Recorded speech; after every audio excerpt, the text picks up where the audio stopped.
રાજકોટના વિછિયાના થોરિયાળી ગામે પોલીસ પર પથ્થરમારો થયો। પોલીસ પર પથ્થરમારાના લાઈવ વિડીયોઝ સામે આવ્યા। વિછિયા પોલીસ સ્ટેશન પર પથ્થરમારાના લાઈવ વિડીયો। હત્યાના આરોપીના રિકન્સ્ટ્રક્શન સમયે બબાલ થઈ હતી। ટોળાએ પોલીસ પર પથ્થરમારો કરતા આ મામલો ઉગ્ર બન્યો। ટોળાને વિખેરવા પોલીસે ટીયર ગેસના સેલ પણ છોડ્યા હતા।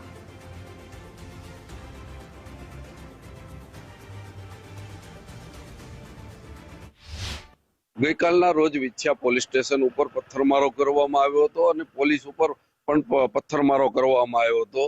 જ્યારે પોલીસે ગત રાત્રિના રોજ 52 લોકોને ઝડપ્યા હતા અને રાત્રે કોમ્બિંગ દરમિયાન વધુ 6 લોકોને પકડ્યા છે અને જે વાહનો હતા વિડીયોગ્રાફિકના માધ્યમથી વાહનો પણ મળી આવ્યા હતા।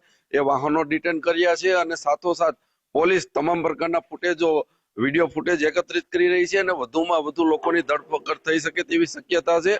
અત્યારે વિછિયામાં છીએ અને વિછિયામાં સવારના 8 વાગ્યા છે। તમે જોઈ શકો છો તમામ બજારો બંધ છે। કર્ફ્યુ જેવો માહોલ લગાવી દેવામાં આવ્યો છે અને તમામ ધંધાર્થીઓ છે તેના ધંધા બંધ છે। અને હજી પોલીસની જે અત્યારની જો આજની તાજી વાત કરીએ તો પોલીસે SRP ની એક ટુકડી બોલાવવામાં આવી છે અને વ્રજ વાહનને પણ ગોઠવી દેવામાં આવ્યું છે અને સતત પોલીસ વિછિયા તાલુકામાં આખી રાત દરમિયાન કોમ્બિંગ કર્યું હતું અને હજી કેટલાક આગેવાનોની પણ ધરપકડ થઈ શકે છે। જો સમગ્ર ઘટનાની વાત કરીએ તો ગઈકાલે ઘનશ્યામ રાજપરાની જે હત્યા થઈ હતી, હત્યાના અનુસંધાને 7 પૈકીમાંથી 6 આરોપીઓ ઝડપાયા હતા। પરંતુ આ 6 આરોપીઓને ગઈકાલે રિકન્સ્ટ્રક્શન કરવા માટે પોલીસ સ્થળ પર જ્યારે લઈ ગઈ હતી ત્યારે પરિવાર અને સમાજની એક માંગ હતી કે આ તમામ લોકોને સરભરા કરવામાં આવે અને જાહેરમાં એની ઉપર પોલીસ છે જે બળ પ્રયોગ કરે અને લોકોને અને સમાજને એક સારો સંદેશો જાય અને આવા લુખ્ખા તત્વો છે બીજી વખત આવી કોઈ ઘટના ન કરે તે માંગ સાથે કોળી સમાજના આગેવાનો તેમજ પરિવારજનોએ આ માંગ કરી હતી। પરંતુ ગઈકાલે જ્યારે પોલીસ રિકન્સ્ટ્રક્શન કરવાની હતી ત્યારે કેટલાક લોકોએ પોતાના સોશિયલ એકાઉન્ટમાંથી પોસ્ટ વાયરલ કરી હતી અને આ પોસ્ટ વાયરલ થતાની સાથે ભાવનગર, બોટાદ અને સુરેન્દ્રનગર જિલ્લામાંથી કોળી સમાજના વિવિધ જે સંગઠનો ચાલે છે તેમાંથી આગેવાનો ઉમટી પડ્યા હતા।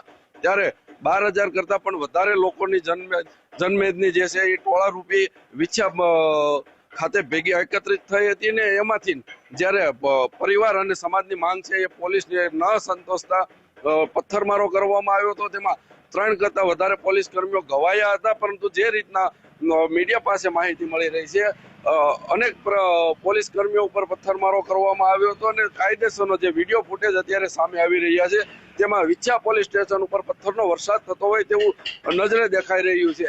ત્યારે હાલ જે અત્યારે માહોલ છે ત્યારે વિછિયા અત્યારે બંધ જેવું દેખાઈ રહ્યું છે અને હજી કેટલા લોકોની અને કયા કયા આગેવાનોની અટકાયત થઈ છે તે જોવાનું રહ્યું। દુર્ગેશ કુબાવત, વિછિયા, ગુજરાત ફર્સ્ટ।